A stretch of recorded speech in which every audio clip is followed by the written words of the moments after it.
Satnam, Sri Waheguru Ek Onkar Satnam, Sri Waheguru Ek Onkar Satnam, Sri Waheguru Ek Onkar Satnam, Sri Waheguru Ek Onkar Satnam, Sri Waheguru. Yo, Miaoué Zonva, émission Lumière sur Ombre. Kekeli ne clin les victimes. Ne miahoka tutu nkuma kponu ne kponu. Nukewe mimunyawa ne mianye. Moketua ne hu. Etonita mon ami ne mia zonlo tomutana mo amezona fotepe na tochina moto era do apome ndokusu jeji munyina pipa gbegbre la gbrion ezona kaka wone pe mbiogbe muso wona ke deke mianto minyeroa mila ponuposo bongbome be nyare nti kelenyi Vodou anyigbanto kemiona be sakpata obe anyigbande la fire pepo amede nyigbangbe na jasio yena mi duna gaduna mike jawu pe mi chava lui mi ja pomposo be nono me vovo koelea so yire yovo be nu kemiona be astrologie yewani axio wa ken bokwe ni miawo na ya maso enoado asina mau lumière sur ombre gbeto aso do asina mlema miracle do jesibe nemu le yo mau le ape wona nyeomea nemu yo mau kotare meto alo khosehare meto mole yo mau subere ke mirate yuele nke yovo na be au niveau mystique alo au niveau ésotérique eleve vere be mia segomi lo be nemu yo mau kaka gbobe Jehovah ve fia mia be hébreu nemu yo mau vika gbobe Allah ve fia ola be ne ka musulman we nem yo mau kaka bele Yesu Kristo ben komea yida pare kare ne yo mau gasiaga mele be sobolisa ya no boele mystique madegomi boa magblombe medekpe kele do instabilité be akomi le doro na walo instabilité anyibe egbenuanyo esonu agble o promet nous ne mu veme ejende gome mu wunu ne susule va t'amener ne be awe china mota et nous souvent les miens avec instabilité voilà instabilité wala voa odola yo anyigban le ome anyigban le ntimame wa anyigban le gbangbon mechan anyigban le ntilan me e pomi le kpoya lo fo gbangbon me banyigban eye mi yona bena la fermeté la fondation le socle le roc nous ke mu huhuna nous ke lete to bobe anyigban huhuna ya lo wa gome ni bi eneni eno awoni awono ye odola nya mede qui olano un peu rigoureux qui la stabilité donc eye komia togbo yona be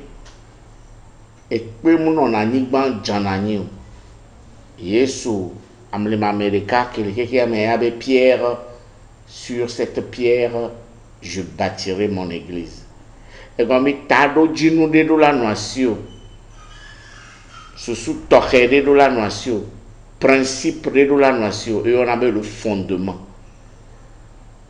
wa ne o keye ne nebenu mu vane mena wa alo kuna dron na be kudo to wa aso epe ahun han pe enyare ko yone le yovo gbeme la terita ni munye maji ni ocha mi veji la ni na pe na me de yin ba so ro la aso ani han pe daro afide amafafa ne no gomena ma ani pe amafafa mi la te pa magan kele ni patima mi la te po aflavi mi la po aflatogan awoke enwon kudo anyati e o la so amawon dare adape arejipo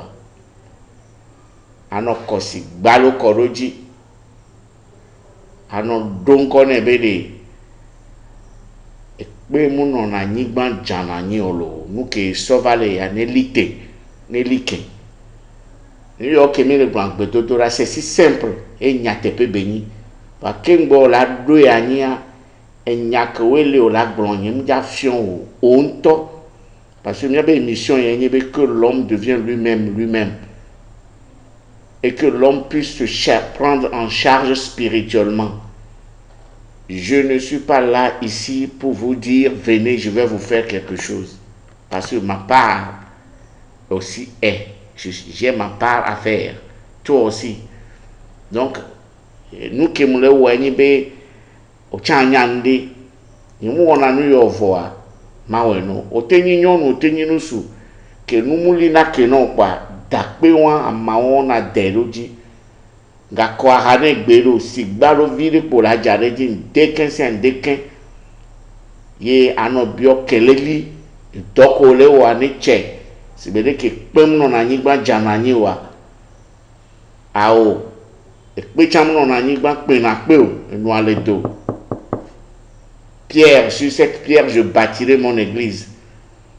Et bingbe na nyigba no lo. Nyembe nyawo yo la klon. Voilà, mo le blebe nu ne liken. Be amede mu tuna si to koko be mu na gbrororo. Donc a nyako ji la gbe o me o la gbon le pe aja love. So dara ma wonji. Ama won to le wa ro kwesi volo. Twa banya. E gba mi ma do gbero. Erobe mira yeji kudo anigban sakpata ele kotari pepe mi robe anigban den la fi de pepe o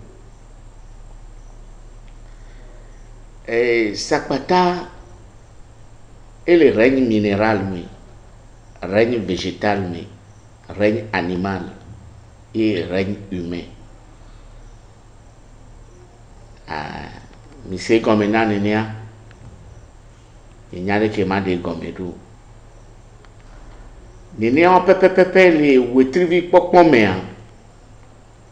sakpata mu no na capricorne no me pe o sakpata no na poisson me chan funu amira yo be akolu sakpata ke le capricorne me an mi yo ne be to koko amoro yo ne be tokpo sakpata ke le Uranus mea oyo ne be o dala zoliji o davivono te pe de katola file pe ire kai pe pona nkumena ndokusu jase ye miona nkolo minya be ndokusu a ne hunku ndokusu jase a mesia me miona nko a vija plan pona ndokusu be nkumuva anyigba ekpana nko ekpone nyigba won na be dala zoliji davivono agbe o kekembe no de si aja ye potana sakpata o kekem exemple me le yon e sakpata le yibo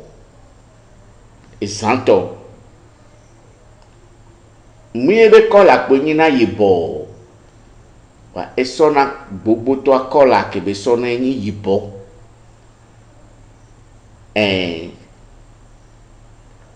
ye be sona nu jecha esona nu hecha Moule blanc vif be sona règne minéral et pe alo tore ni na sakpata toyibo e wan yo munye e sona tobe nonome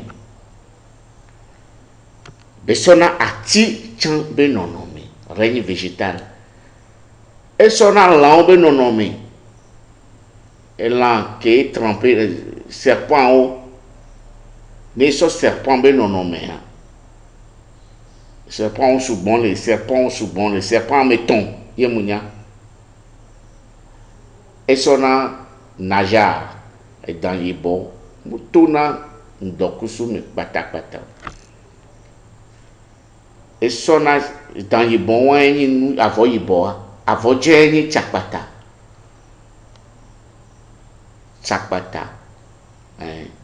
ye no so avogeni niato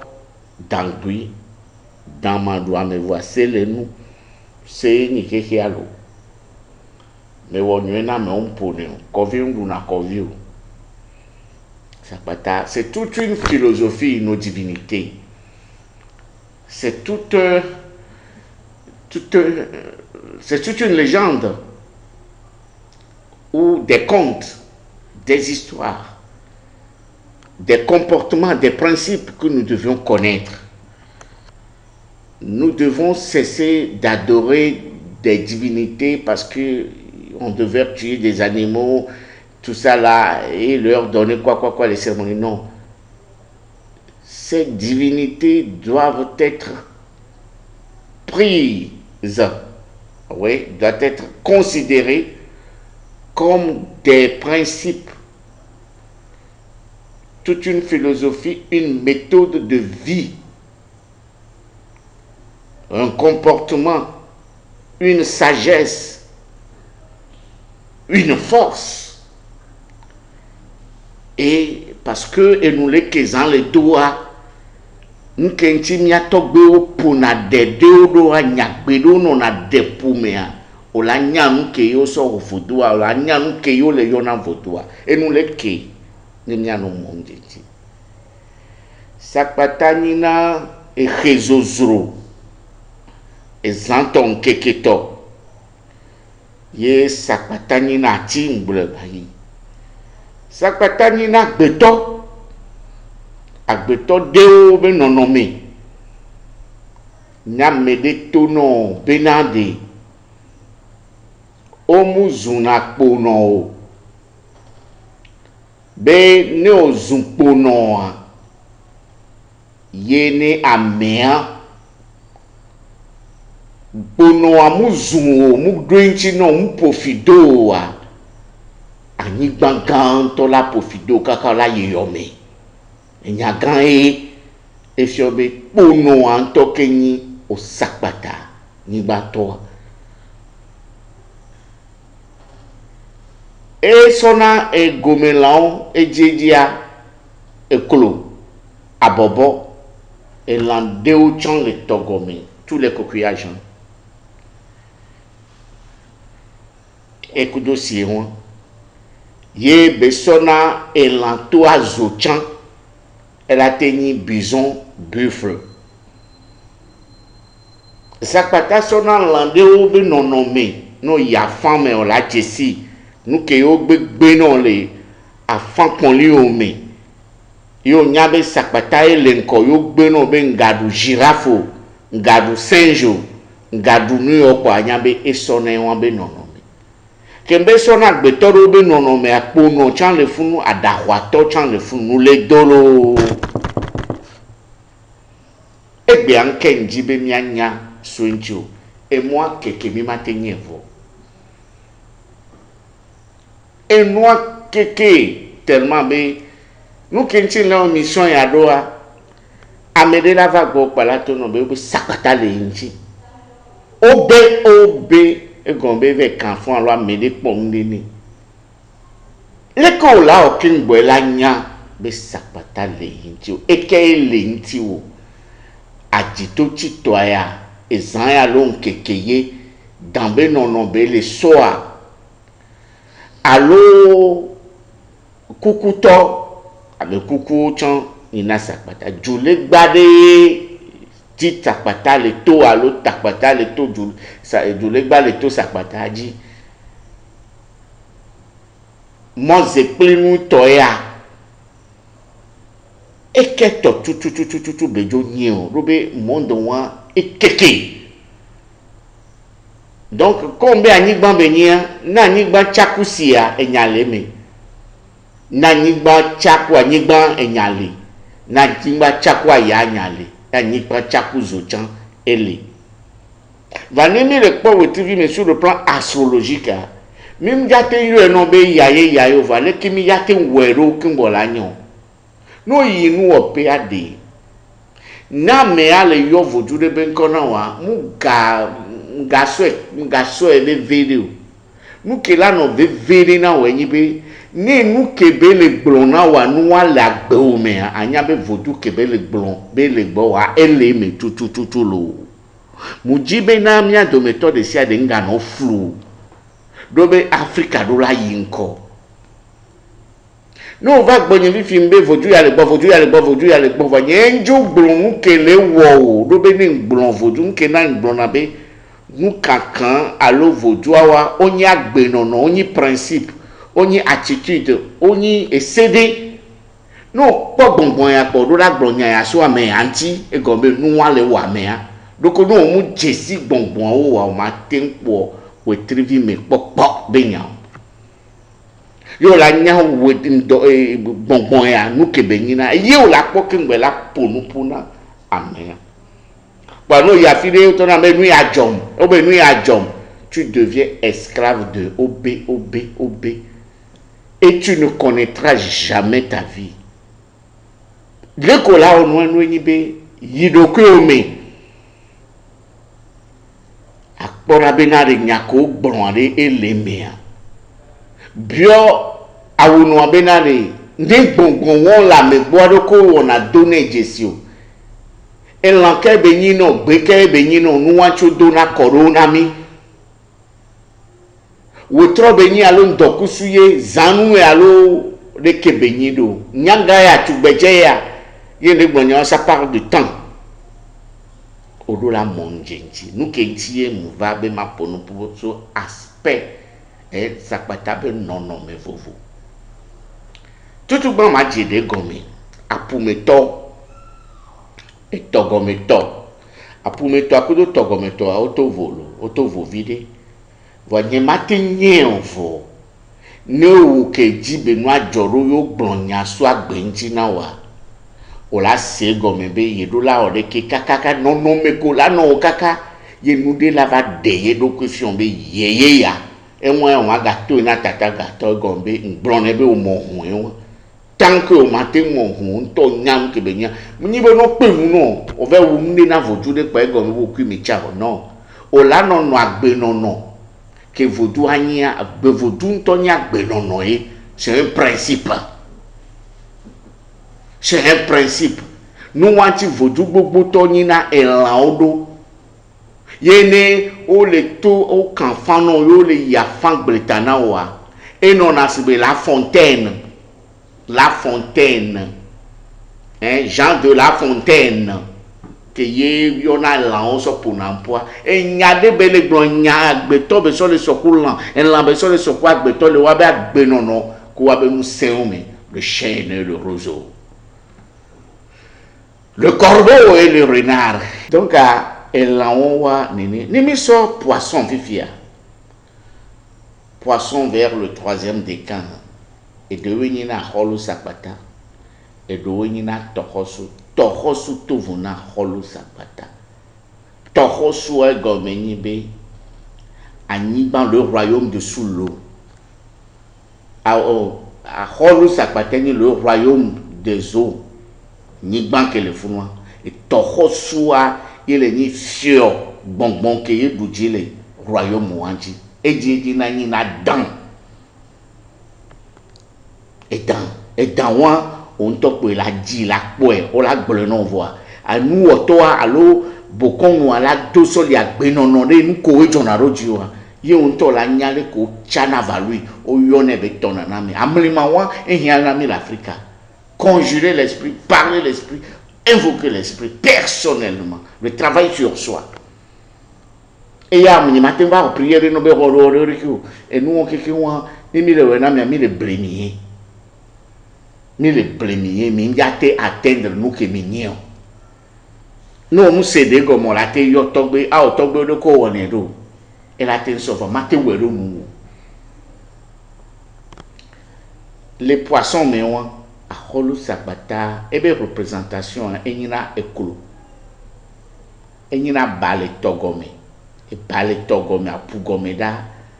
Et il y a tofafa, ameke ya holo sabata le dompona. Matin les ciseaux. Ah, le fond de l'eau est toujours froid. Et sinon, on dit mon Jésus, et togome là va Jésus ma. Né à holo sabata. Que y ait poisson au lait bessi au lait nasizozo au lait du connaît n'y a pas vraiment émission yo voir et rien quoi parce que mais oui le biome question d'eau là yon quoi là ben nuit avec ni au ma avec na non écoutez faut comprendre les choses nous on tient que n'ando maintenant mais le voir mais ni ben le gros yo au mal les ciseaux la quoi d'eau décibé nous que mi attend les so considère les cas le voilà on a été so 2 mois ou 3 mois so ouais et comme ni be et nous on a l'an et clomu puna jode a bobo le togo me mu puna jode et edji akaflazi andrin toko su gang que là no pugomea et dans benina et ngolo le doko si vlavo ye besoin na puna ju do be togome e wulana do ba me mujina zozo be nyabo o ke yele a holo sakpata be popolote yo bi po poisson no poisson ke be nya de kan ke be nya nyim jayo ni mi po na wade mi nya be na de o mate wo dola megomo et mala no o si bo ni paresseux vo ni paresseux on te la no do klo si be klogo me njena zo do klo abobo be go me njena zo do ba klo abobo ni na ho ka ya to na me po yento le do kwesi poisson to enwa signe poisson to enwa signe ko yo na be capricorne wo me to ko ye sakpa bon me bon to ko su to ke to go me quelqu'un le mouvano ame wa mdola no to mdola no dokusu jio ye mdola no amedomeo e dola no méditer me kopo benyi ola do no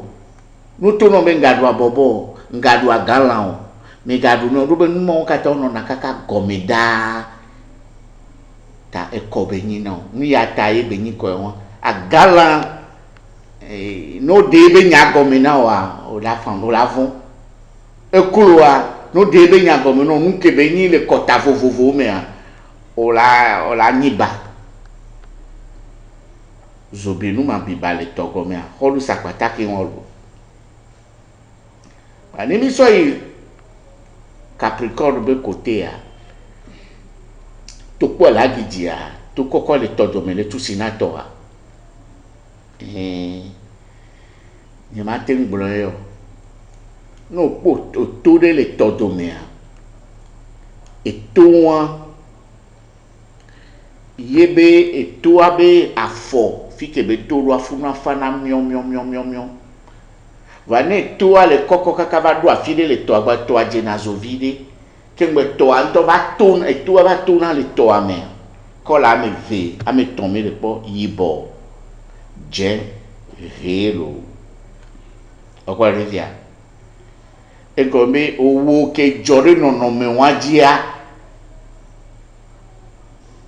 oni a holo sakpata ego kwa kudo totome ye ogbe on on l'a parcouru le noir le rouge le blanc c'est tout un symbole vana mele yon po betonya le ke o ma wena ma oli na ba isa oli na le ki matin jirero na odo nyim nyam ke benyo wo mais mi do la no philosophie mais mi do mi nyebe ni bon philosophie mais bon mi nya ho ma de ao mi do la sende gomi et to lago et chane ne pepe et to vodu no ni to vodu a to kokwa o Kenya logo azangoa garo mu na nya sakpata benui e ganyi gelieso ebe yento yenyi tona iroko yento ekenyi nona iroko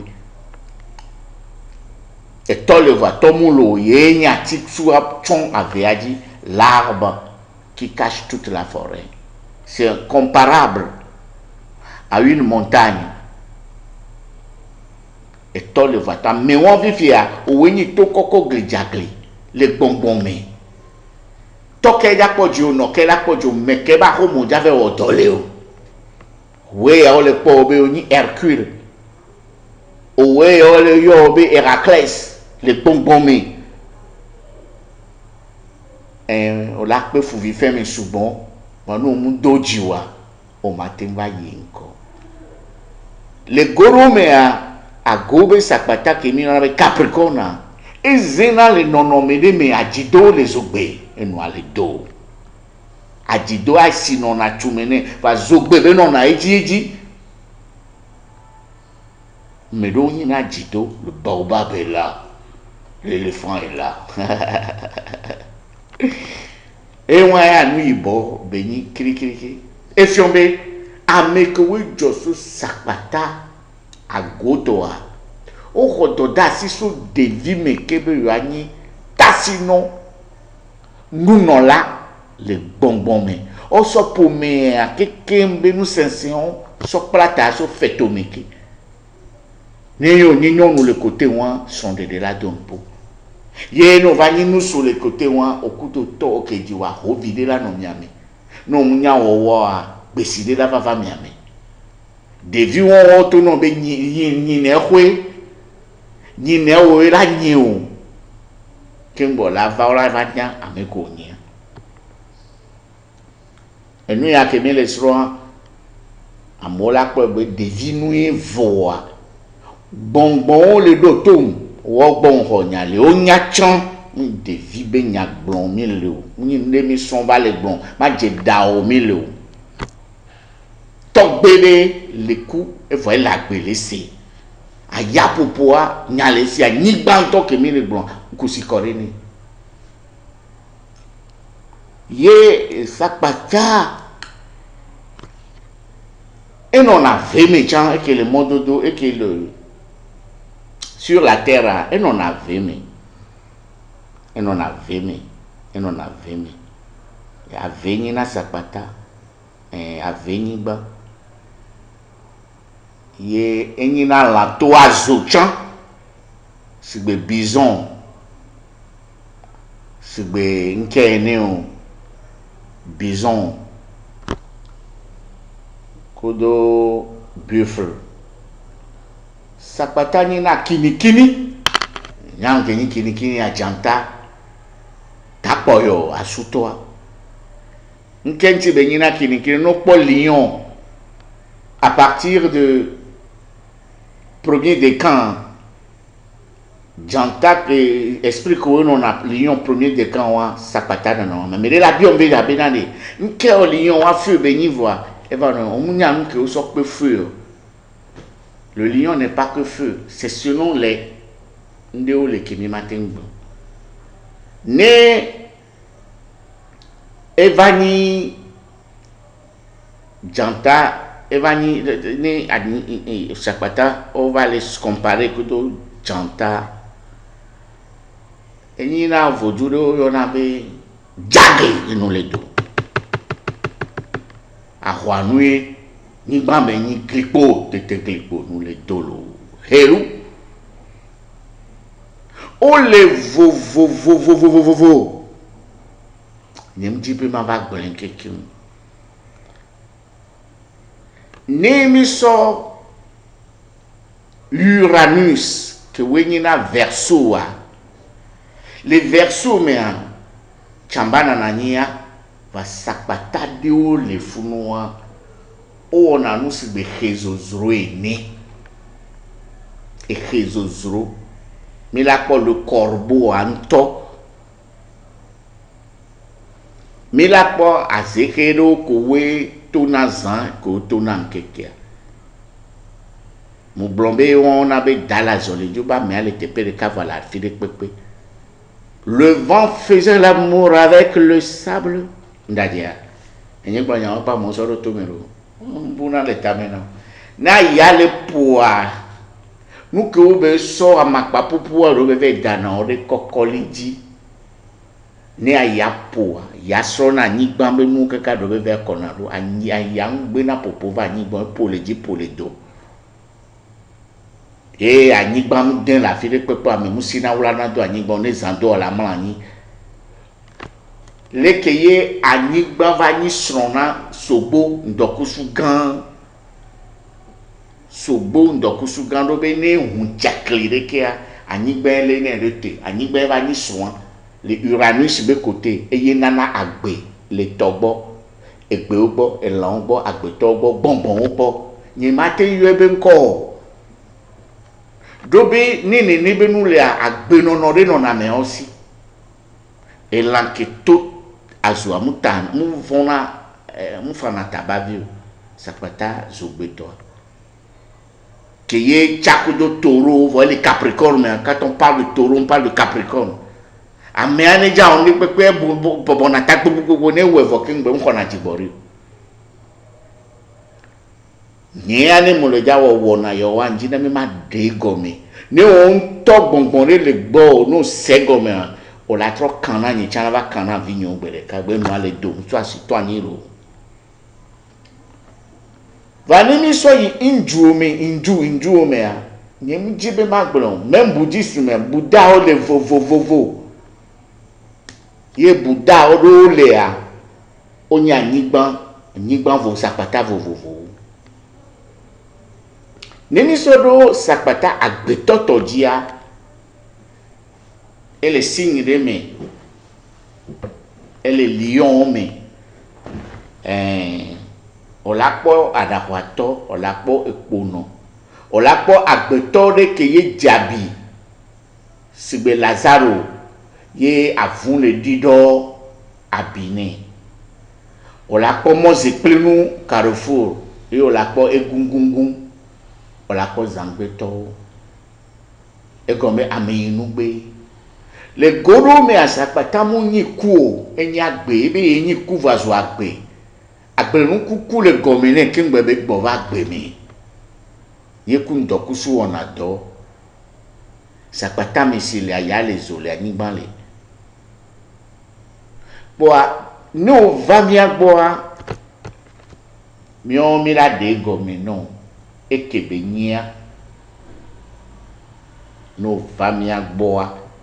mi la de gɔme no eke be nyia dene de na vodu de kpekpe gɔme wa lo o ma va gbɔ mi po ma kan no de ke o no gbe so date et lieu de naissance no le yovo de etovo no l'Afrique atlan etovo a xɔ dzigbɔɖi mia de gɔme no bo msina te kpo kana nu o la fun gade mea nɔnɔmea ma nyɔna o la ka tsae o ame la be ŋkpɔ ne kpekpe ne o donc amea no xɔ dzigbɔɖi wetrevi me kpɔkpɔ to vovi tukui ɖe na ma dzinu ɖe me kpɔ donc l'astrologie le thème astrologique est bel et bien différent de ce que nous appelons horoscope. Horoscope a ma dzinu me kpɔ si veut dire que yo afan xɔxɔ tovo na ma ve kanfan etovo entiana me di Java consulter ma ne gblɔ nyo de be edi be ya dzinu me kpɔ ye alo edi be ya dzesi ye ɖokui edi anyemlɔ na be ma dzinu me kpɔ ma fiɔ nɔnɔ me ko la wɔ ye wo ŋutɔ la va nɔ dogo nu ko we le dzɔɖo ɖo be afan alo wetrevi me kpɔtɔ la kpɔ nɔ wɔ gbogbotɔ wo ŋutɔ la kpɔ na ɖokui miato nyawo le dzi ko anyigba me ŋsẽ me wo ŋutɔ la kpɔ nu na ɖokui to alɔ dɔndɔn wɔ me spiritualité wɔ mi le nyi maître na me ɖe o ye nyamede mvana gbonyi lava be nous le dolo nyagbogbon I don't mind I don't nim jona nchonam a jekro ala fo na mo egon be le hade me ni jekro no gba la tie me je suis plus simple vanya ni chale simple pour le point que le blanc et le vide donc à sapata qui nana stabilité et chanami ku mi ba me inu gbe o to gbe zikpi surtout et me fipode jonaso et jo la odo ke me fipode la jo le jo po me fipode kwifia ma bi onyade lo onya nkenchi oji yesu le lawo be ndudu me a le crèche me e chanyade o la bi odokyo amebe wetrivi kaka opo la yame yenu nyato passe de o le son le passe de moi le mbodo me kaka o va to tera fini vo wa pora kwa ame wa mla ni lo fiko danu e lon bunu le alo e lon be ndudu me ne no to na mi gomme se serrer le nyawa sero wetrivi o la clé la yame voa fiko jiodo a pokeme o jiodo no odo so po wa me nti no mni keke le clé le viviti me wa o le dagba opo nki nti nyi na be matuna me rebe o nu ya le o reke a ko nu ya na ve korefi o bla nu ya reke na ve darefi e na be agbetoni na paresseux spirituel o mayi nko gbede o mja ko ma wo kaka baba tobe o le chakuma o parce que bon me dora au fond astrologie au c'est dans le but d'être en communion en harmonie ou bien en mariage avec tes esprits. C'est le but essentiel. C'est le but essentiel. Yé ma tono bina et Jonah be le gbedodo da omi le depopo omi le konu wo konto wona mea e mianye be na agbetonto la no pa e be rit e be konu no nto monte le pa konu wo ye mi atogbe otopo wona epo e ka po le vodiame ye no wo konu de pepe voa e hia be adoto do ki la london mi amlani profondément. Si vous voulez que le christianisme céleste on est à nous double d'avoir on a tête et levé védento et moi ni banon et comme nous tout mon on jado bonbon nous tout mon on jado bonbon belé il faut après le rituel une forme de une manière de méditer dormir. Je le dis souvent, après le rituel, il faut dormir afin d'être en contact avec l'esprit invoqué, les divinités présentes lors de vos cérémonies ou lors de pratiques de vos rites. Donc les maîtres sont là. Avant que les bénédictions ne soient en réalité par ce mot que nous disons, il va falloir que tu meures un tout petit peu. Dormir, comme le font les gens du christianisme céleste. Et nous les donnons, Niato, Bishop Grand, Bilon Joseph Ochofa, et nous allons donner.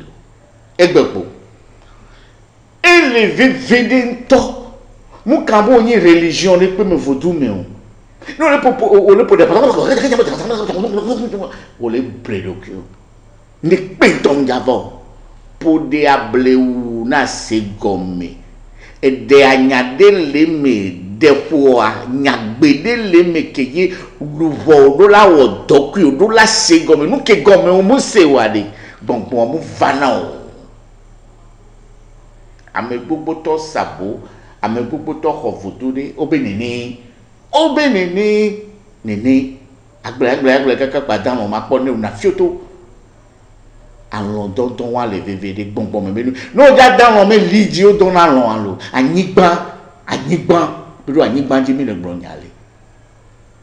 depopo nto akotsi ko ra anyigba eputa na vodu de pepe ko la podana akosi na to gbe to anyigba yo vodu de to anyigba ganji mi le homu le keke nu la tewe le commission anyigba do nsin e enregistré na nu sugbon so gake moji e chaku to le togome apu le togo anyigba be tumi e to vovo so bibiu ameire nu gbere pepe anyigba e tro gbogbo na jona mani roji na bio ebe na nkele joma sakpataki won sakpata le godo me are ngano yi gola no vinye ngano yi oyi na go apa anyigba be ndudu oyi na go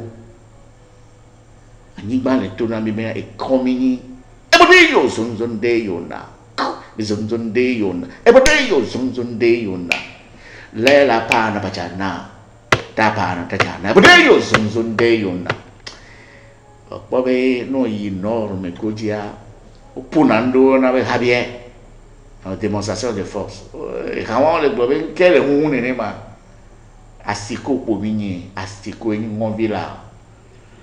amorokana wa toji amorokana wa noji amorokana be ha e hake no le aji a o famio ni mchinajo anyigba menu dudu minyero ye kebe juole pou ya me de to no be mawu le mia be de konu me a eblo mawu antonto le be manifestation wo baraku barawu ora mi ni gban ko le nti be biona hon o matin do gbe buon to me na ni gban o e la tro pa nko oke ni gban ke le pondo ku su zankun keke wo pa wo tri ko ganji po wo tri vikenken wa ni gban ke di agbe o to ro mi duna na mi duna gaduna mia ni gban ke ye le semia be gbe ke ngbo jimia Avoin, et Malkout, pierre, sur cette pierre, je bâtirai mon église. Pierre, sur cette pierre, je bâtirai mon église. Voilà, n'y ma pour nous pour virer au Troya. Wokeye au sémission ya. Ye le kakaso la tiatini. O kenya be bonbonne jokudo evo o nyare ke ya dogoku alo o yo nkore no be nko ya e vodu ya lasio ni o yo no le gbogbo me anga gbre na mo no yi nu kape alo ni a ojibe ya nyam ke be nia ayo le mia be numéro keni secrétariat 00228 90 29 92 26 abio ate au vocal le fou fan ne obio nu ke hia miracle no sapata ke le gbo agbeke odo la no nu kewe o do la du ngbo na jeje benare ndo le a ni mateyo no va no le o pratique de o le poder de o bele sokudo nu ke joku wa ye ntola no yo e kokewe omudo la no du ami amedo mi o experience apo mi le gbon e kore pe mu le keke me fie yo du na me be so na kwa mi e buo ga vana e depend ko le yin kodo wa ndo la yin kono e gbe so ma ga va yin va kota be ko ya nu buero ba mu le tona e toji no na rebe ta mo nyo amu blen e sen me le mu nya nevo e jito anito ne va fiomi pour la teyom le 00228 93 02 43 13 ni to enwa no gbe ngolo nu na mpo vocal ni no vocal piso ni mvono mado enti fan wanjiba meko kekem la jibe yakogoma susuke la no wasia onga site pour la senya kwa aputu haja kojo oh professeur ao